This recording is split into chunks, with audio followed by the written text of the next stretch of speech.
One of my most memorable dishes from growing up, my mom would always make it, is shrimp scampi. She would make it with garlic, white wine, some parsley. Simple dish, but very, very fond of it. I grew up in Florida, so seafood's obviously very accessible and fresh there.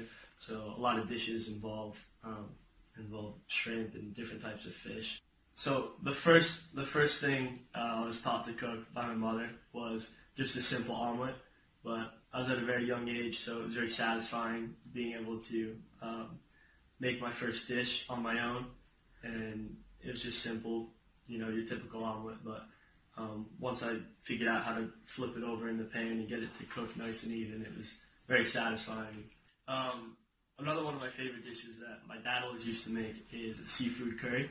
And what I liked about that is he would use all fresh ingredients locally around the Sarasota, Florida, where we're from, and he would use everything from scratch, cook everything from scratch, and it was a really flavorful and wonderful dish, and really nostalgic in my childhood. So going to school in America, I lived for quite a long time in a fraternity house, and there we had to get used to eating food that was prepared by a couple chefs for about 160 people at a time. So the food was quite bland at times and just sort of, mass produced. So it wasn't really very flavorful.